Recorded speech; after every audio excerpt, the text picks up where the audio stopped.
Llegó la hora de conocer las informaciones más destacadas del continente americano. Acompáñennos a recorrer y analizar lo que nos une, nos preocupa y nos enorgullece como hispanoamericanos. Bienvenidos a Américas Noticia con Vladimir Kislinger.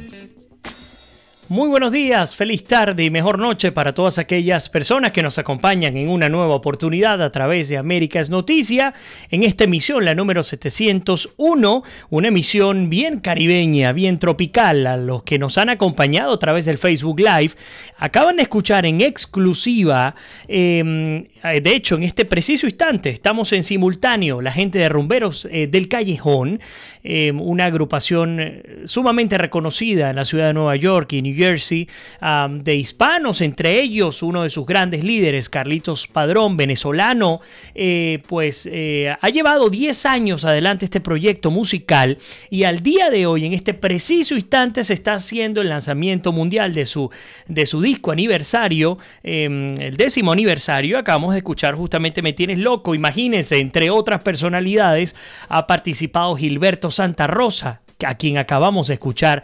repito, en el caso de nuestras transmisiones a través del Facebook Live. Un poco más tarde, hoy va a ser todo salsa en el intermedio y también al cierre del programa, porque además es parte de apoyar a nuestra gente, orgullosísimos del trabajo que viene haciendo Rumberos al Callejón. Mañana seguramente tendré mayor información para compartir con ustedes, pero les adelanto, pueden entrar en las principales plataformas, en Spotify, en iTunes, también pueden entrar en YouTube, por supuesto, para conocer mucho más el trabajo de Rumberos del Callejón y conocer su último lanzamiento musical. Vamos también a escuchar una de las piezas en el intermedio del programa, interpretada por Luis Fernando Borjas, uno de los grandes cantantes también de Guaco en Venezuela. Carlitos Padrón de Rumberos del Callejón se ha encargado de invitar y de juntar a tantas estrellas del mundo de la salsa en el marco de este aniversario en Nueva York. Los que estén cerca o los que estén por ir a Nueva York, les invito, es imperdible. O sea, es imposible pisar la Gran Manzana sin ir a escuchar, el que le guste la buena salsa, por supuesto, sin ir a escuchar a la gente de Rumberos del Callejón. Les mando un enorme abrazo y mi eterno orgullo y felicitación, por supuesto, por su lanzamiento. Desde Alaska hasta la Patagonia, entérate de todo lo que pasa en nuestra América. Pues bueno, ya estamos ahora sí al aire, entrando en calor, en materia. Vamos a comenzar con fútbol, que no hemos hablado del fútbol durante tantos días. Judy Carmona está con nosotros, Mónica Salazar, Arsenia Prieto, Elena Madán, como siempre, imperdible. Julio Rocha también, un abrazo para ti. Julio, Sonny Phillips, también Mariceli está por allí, dice, no he visto tus videos en YouTube. Coloca mi nombre, es muy sencillo, copia el nombre de acá en Facebook y te vas inmediatamente hasta YouTube. Y mi recomendación, porque por supuesto se hace difícil, el apellido, etcétera, una vez que lo hayas copiado, coloque suscribir y de una vez todos los días les va a llegar la información. Ayer fue una edición muy especial también, por cierto, aquellos que no lograron verla, les invito a conectarse. Luis Felipe Carusi también, Charles Stanford, Berta María Araujo, Fabiola Gloria también dice felicidades Vladimir, un abrazo, guayaneses desde Orlando, Ana Mercedes Curfes también, ¿a quién más tenemos por acá? Yusmeri Molina, Alejandro Avendaño, imperdible la visita a Alejandro también, de mi querido y admirado Jesús Alberto López Maestre, Ivonne Aristigueta también. Bueno, vamos a comenzar con noticias más agradables antes de entrar en la seriedad que nos obliga a hablar de México, hablar de Nicaragua, hablar también de los Estados Unidos. Bueno, vamos a arrancar con el Mundial. El hecho es que ya se ha definido los equipos que van a ir a los octavos de final. Yo no soy un experto en el tema del fútbol, les adelanto, pero aún sin ser experto, pues soy un buen fanático. Lamentándolo mucho, mi equipo, el que toda la vida he apoyado, ha quedado fuera, es Alemania, pero pues al quedar fuera Alemania, ahora lo que espero es que uno de nuestros equipos de América Latina logren llegar logren obtener la Copa Rusia 2018, la Copa del Mundo. ¿Cómo quedó todo este tema? Estos octavos de finales van a ser infartantes, así lo veo yo. un mundial que ha sido muy parejo. Me encantaría conocer sus opiniones. Por ahí tengo a Ignacio Frenhagen, gran colega y amigo, periodista y para más colmo argentino, que yo creo que no hay nadie que mejor entienda todo este tema que los argentinos. Bueno, pues hablando justamente de esto, un mundial muy parejo, un mundial que ha dado sorpresas, por supuesto por la incorporación del VAR. Los que no lo conocen, es esta videoasistencia para los árbitros. A mi juicio, a pesar de que fue muy criticado al principio, creo que ha traído muchas más ventajas que desventajas al mundial. Creo que no le ha quitado vistosidad, ha salvado más de uno, incluyendo a España, ha permitido además que el fair play tenga mucho más fuerza, porque además ahora estamos no solo ante la lupa del árbitro o de los árbitros que se encuentran en la cancha, sino además ante la lupa, ante la mirada de aquellos que están en el VAR. Bueno, pues creo que esto ha enriquecido sin duda alguna el mundial. Me encantaría su opinión. La idea es que todos podamos compartir, además de decir a quién quieren que gane esta Copa del Mundo Rusia 2018. ¿Cómo queda todo este negocio? Bueno, pues ante unas eliminatorias que vamos a hablar de ellas brevemente, han quedado los equipos conformados de la siguiente manera. Para los octavos de finales se encuentran nada más y nada menos que Argentina y Francia. También se encontrarán Uruguay y Portugal. Ya tenemos dos países de nuestro continente allí en estos dos primeros juegos de los que he hablado. Argentina, Francia, Uruguay, Portugal. Luego Brasil, México. Imagínense ese choque que se va a vivir en los octavos de finales. Esto va a ser el 2, estoy leyendo la fecha al revés, el 2 de julio. También luego tendremos a Bélgica, Japón. Algunos expertos en el tema del fútbol dicen que Bélgica es uno de los grandes candidatos a obtener la Copa del Mundo. Sería su primera vez. Pues yo no lo sé, yo solamente repito lo que he tenido a bien conocer. Luego tendremos a España, Rusia. Vamos a ver qué va a ocurrir. Todo el favorito, por supuesto, es España. Sin embargo, pues tenemos una Rusia que muy probablemente no se deje quitar en casa la oportunidad de llegar a cuartos de final, a semifinal, etcétera. Luego tenemos a Croacia, Dinamarca, va a ser el primero, Suecia, Suiza y finalmente Colombia, Inglaterra. Así que todos los países, pues, digamos, todos estos partidos van a ser sumamente dramáticos. Ahora, ¿qué ha ocurrido en términos de tabla de clasificación? Eso nos sirve de alguna manera para ilustrarnos. En el grupo A quedó de primero Uruguay y de segundo Rusia, con por supuesto 3 partidos jugados. Uruguay ganó los 3 partidos. No tuvo ningún gol en contra. Importante dejar eso allí porque nos permite pues evaluar el rendimiento de cada equipo, en este caso hablándoles de Uruguay. Impecable, 3 partidos jugados, 3 partidos ganados, ningún gol en contra, 5 goles a favor. Va como favorita del grupo, pues ya terminado el grupo A, por supuesto Uruguay se enfrentaría contra Portugal, que es otro monstruo en el mundial. Bueno, segundo quedó clasificado Rusia con 3 partidos jugados, 2 partidos ganados, 1 perdido, 8 goles a favor y 4 en contra. En el grupo B se encuentra España. España, de los 3 partidos, ganó 1, empató 2. Por supuesto, comparándolo, por ejemplo, con Uruguay, el rendimiento no fue igual, pero hay que tomar en cuenta también lo que significó competir contra Portugal y un Irán que estuvo bien posicionado, bien parado en la cancha. Eso es una realidad. Portugal quedó de segundo, clasificado también con 1 partido ganado y 2 empatados. En el grupo C quedó Francia y Dinamarca. En el caso de Francia, ganó 2 partidos, empató 1 partido, tuvo 1 gol en contra, 3 a favor. Dinamarca ganó 1 y empató 2 partidos con 1 gol en contra también. En el caso del grupo D, que por allí seguramente Ignacio tendrá mucho conocimiento del tema, quedó Croacia como el gran favorito con 6 puntos. Ganó los 3 partidos, 7 goles logró meter Croacia. y solamente un gol en contra y quedó, pero así yo creo que además, no sé si Ignacio me permitas la imprudencia, pero me decía que había quedado hasta en cama. Es que además los argentinos, ustedes saben cómo viven este tema del mundial. Bueno, pues Argentina a poco de quedar eliminada, o el milagro se dio, y finalmente con un partido ganado, con uno empatado y con uno perdido, lograron colarse en la segunda, en los octavos de final. Borrón y cuenta nueva.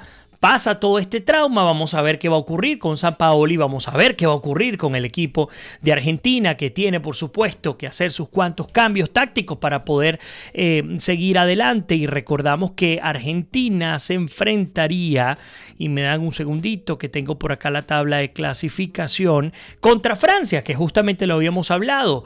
Vamos a ver, hasta ahora no veo tan claro quién sería el favorito para ganar ese partido, al menos en este momento. Pero bueno, pues hasta el momento tenemos entonces a Croacia y Argentina, el grupo D. En el grupo E queda Brasil y Suiza. Brasil con 2 partidos ganados, 1 empatado. Suiza con 1 ganado, 2 empatados. En el grupo F, Suecia y México. México también una gran revelación, cómo se paró ante el rival, cómo logró vencer, por ejemplo, a mi equipo, Alemania.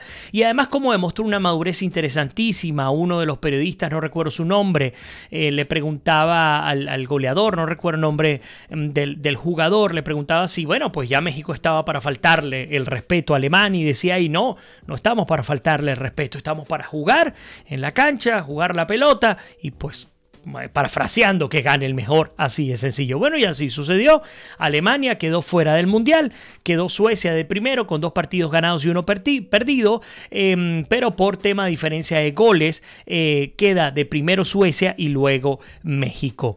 El grupo G queda Bélgica e Inglaterra con 3 partidos ganados también en el caso de Bélgica, y 2 de Inglaterra y 1 perdido. Y en el grupo H, nuestra querida Colombia también ha logrado hacerse con el primer lugar de la clasificación, y en el segundo con Japón. Hasta el momento, como les digo, en términos de desempeño de primeros y segundos, desde el grupo A al grupo E, al grupo H, el que mejor desempeño ha tenido, que ha sido más estable, que ha logrado ser consistente con su juego, ha sido Uruguay.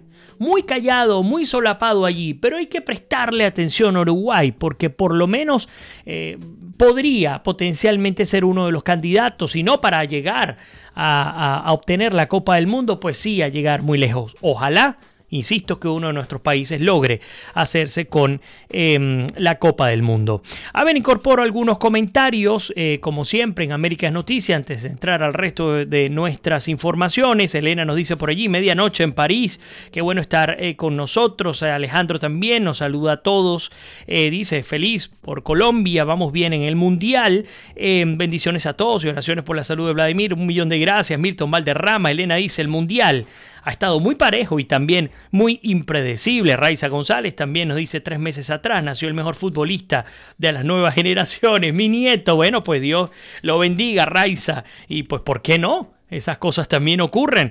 Elena por allí dice que ojalá, dice Brasil, Brasil, Brasil. Vamos a ver qué ocurre con los cambios que hubo con Brasil a partir del último mundial. Alejandro dice viva Colombia, ojalá fuera el campeón. Delicias también dice Colombia campeón, pero si no es posible llegar a cuarto, es un logro. Ahí estamos de acuerdo. Berta nos dice un pronóstico, mi pronóstico, Portugal gana Uruguay, después se va Argentina, encontramos a Brasil. Medias de final, nos dice Berta María Araujo. Elena dice voy contra Bélgica por aceptar a que Correa viva allí. Alejandro también dice España y los rusos, para no decir la palabra que colocas allí, quedarían fuera. Y bueno, darle la bienvenida a todos los que se incorporan, Aide, María Jenny, Arsenia, que por allí la había visto hace rato, Robertina Cabeza también. Alejandro también, que está escribiendo un par de cosas. Fíjense que Japón dice, Alejandro dice, Japón se lo merece porque es un pueblo batallador y ha superado todo en su historia. Todos los argentinos, si no fuera por Maradona, sería lo máximo. Ignacio nos dice, vamos a ver qué nos comenta. El Mundial empieza ahora. ¿Te perdés te quedas afuera. Bélgica es candidato, está muy bien armado en todas sus líneas, marcan y corren todos, equipo parejo. Argentina es candidato porque tiene a Messi, solo por eso. Alemania es el equipo que más pateó el arco de todos. No jugó bien el equipo alemán, pero no tuvo suerte. El candidato número 1 es Brasil. ¿Quién está en condiciones de ganarle a Brasil? Pues no lo sé. Insisto, el Mundial está muy parejo. No sé si un Uruguay estará en condiciones. No estoy tan seguro que Argentina lo esté. Entiendo el punto de Messi, pero hay todavía grandes fallas, sobre todo en el medio argentino. Y en Alemania, el gran error de Alemania, a mi juicio, fue descuidar la defensa. La descuidaron completamente, se relajaron, se fueron. Parecía, como le decimos en Venezuela, una caimana de fútbol, donde la seriedad y el aspecto táctico dejó de verse, dejó de sentirse en una Alemania que mide prácticamente todo, pero no fue lo que ocurrió en esta oportunidad. Pero bueno, ya nos tocará evaluar y hacer seguimiento a los octavos de final. Por ahí dice Berta, lo siento, pero la final será ibérica. Bueno, vamos a ver qué ocurre. Yo hasta ahora no tengo mi favorito. La semana que viene les diré luego de la primera ronda de octavos de final. Bueno, pues dejamos al Mundial. Por un rato nunca habíamos hablado en estas 2 semanas, 3, no habíamos hablado del Mundial. Mucha información, muchas noticias. Y nos vamos a México. Que México, aparte de haber clasificado a los octavos de final, ya está listo. Ahora estamos cerrando nuestra emisión de esta semana y apenas a 3 días conoceremos quién será el próximo presidente de México.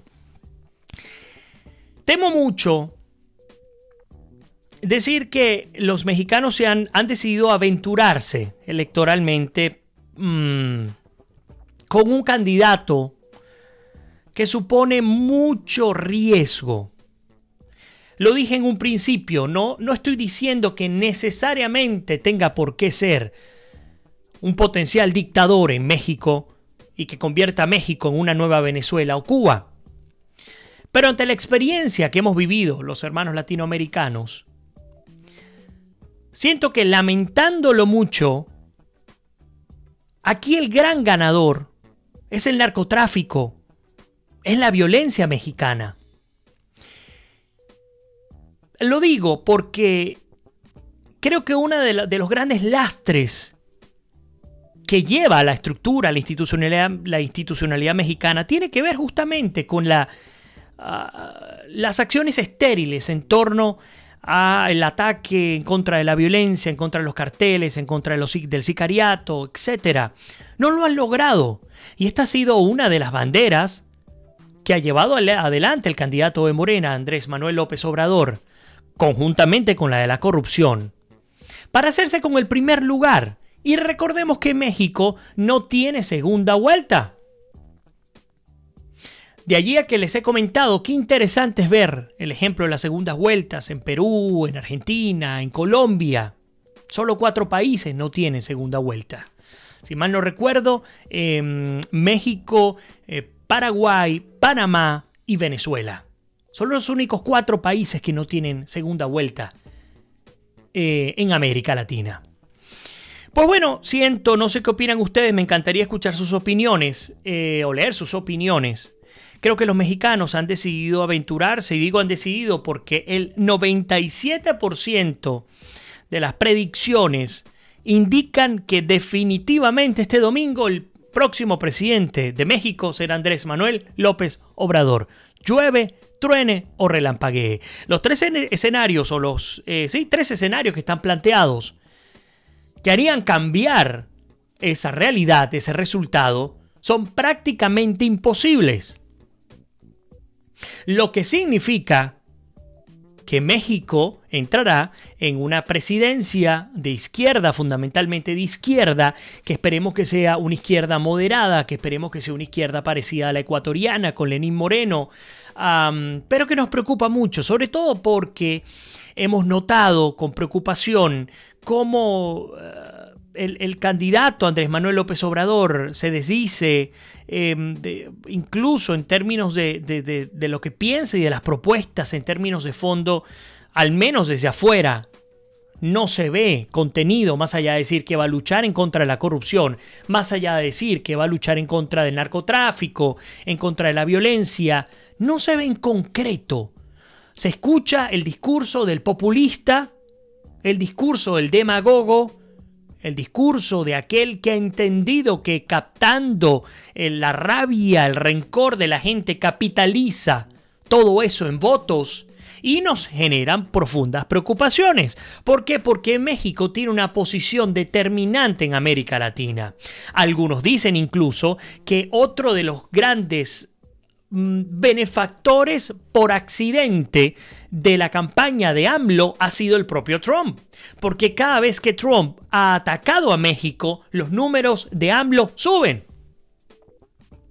Cada vez que ocurre algún tipo de violencia en México, los números de AMLO suben. ¿Por qué? Porque él ha planteado una ruptura, como lo suelen, y me disculpan, como lo suelen hacer la mayoría de estos individuos con carácter caudillesco, ruptura con el orden tradicional. Esas rupturas no suelen funcionar para nada de manera positiva. Es decir, sí, en efecto hay que hacer una ruptura con el estado de partidos en todo nuestro continente y estamos claros que eso hay que hacerlo. Sin embargo, el problema está en que, digamos, históricamente esas rupturas han significado el deterioro y el retroceso no solamente del desarrollo económico, sino de nuestras propias sociedades como tal. Entonces, pues, insisto, veo con preocupación, pero ya es prácticamente inevitable, la victoria de Andrés Manuel López Obrador, que actualmente tiene el 49% de preferencia de votos. Luego viene Anaya con 27% y Meade con 21%. Lástima, por supuesto, que no hay una coalición, porque si se unieran Anaya, Meade y el Bronco, cosa que es imposible, este es uno de los escenarios, pues estarían de tú a tú. Estarían entre un 48 a un 49%. La diferencia sería 1 o 2 puntos porcentuales, aún a favor de Andrés Manuel López Obrador. Pero se podría competir. ¿Qué ha ocurrido? Tenemos un Anaya que ha sido profundamente vapuleado estas últimas semanas a partir de una denuncia de corrupción y de tráfico de influencias por su propio partido, que era el principal contendor de Andrés Manuel López Obrador. Sinceramente nunca me gustó Anaya, no me parece que tenía la estatura como para lanzarse a candidato a la presidencia de México, pero bueno, pues el hecho es que se mantuvo siempre de segundo, pero con unas diferencias enormes. Actualmente la diferencia entre AMLO y Anaya es de 22 puntos porcentuales, es decir, a 4 días, excepto que ocurra un hecho noticioso lo suficientemente importante e impactante como para que la colectividad mexicana decida quitarle el apoyo a AMLO, pues es inevitable que gane.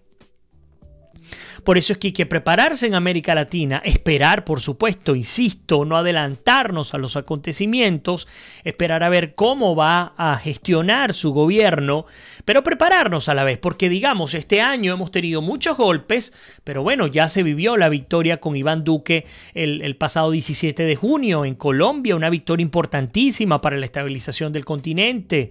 Tenemos esa unión entre Duque, entre Macri, Piñera, etcétera. Bueno, pues que suena interesante. Tenemos ahora las elecciones que vienen en Brasil. Están bien enredadas esas elecciones.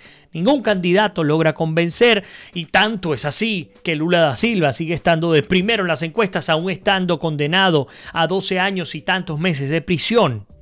Creo que son 3 meses de prisión. Es decir, el escenario es un poco complicado en América, sobre todo con este cambio, insisto, en México. ¿Y por qué? Porque es que México, o el próximo presidente de México, tiene que enfrentar una serie de elementos importantes. Lo primero, luego del poderío que ha exhibido López Obrador con este baño de masas en el Estadio Azteca, una cosa increíble, pues se tendrá que sentar a pensar en concreto en el tema del TLC. O del TLC-CAN, el Tratado de Libre Comercio para América del Norte, un tratado que ha sido profundamente golpeado por la administración del presidente Trump, un tratado, acuérdense, tripartito entre Canadá, México y Estados Unidos, y un tratado que, pues teniendo una figura como López Obrador como potencial presidente, pues no sé hasta dónde se pueda llegar, hasta dónde se pueda conseguir algún resultado sobre este tema. Pero bueno, fíjense, justamente el país de España nos cuenta que muchas incógnitas económicas, pocas respuestas concretas a 4 días de la vista de las elecciones presidenciales mexicanas. Ante la avalancha de temas urgentes con corrupción y violencia a la cabeza, la economía ha pasado casi de puntillas en la campaña y las soluciones propuestas han sido mayoritariamente una a abuela pluma, carentes de profundidad, que era parte de lo que les comentaba, y de un plan de acompañamiento fiscal. Pero los retos latentes desde hace décadas se antojan hoy más acuciantes que nunca. Pese a la estabilidad macroeconómica, el crecimiento y la inversión siguen siendo bajos, la brecha de la desigualdad sigue abierta, los salarios están estancados y el Tratado de Libre Comercio con América del Norte, del que depende la tercera parte del PIB mexicano, está en riesgo mientras Donald Trump siga en la Casa Blanca. Y es que recordemos que en el caso de México, el 73% de lo que produce para exportar va a parar exclusivamente a los Estados Unidos. Eso es un problema enorme el que tiene que enfrentar, y de allí a que en su oportunidad Peña Nieto, ante las primeras cachetadas de Trump, decidiera voltear su mirada a ver a sus vecinos del sur y también a otros vecinos, entre ellos en Europa y en Asia. Pero bueno, ya voy a incorporar sus comentarios, vamos a hacer una pequeñísima pausa y ya regresamos con muchísimo más de América es Noticia en nuestra emisión número 701. No se vayan, que ya regresamos.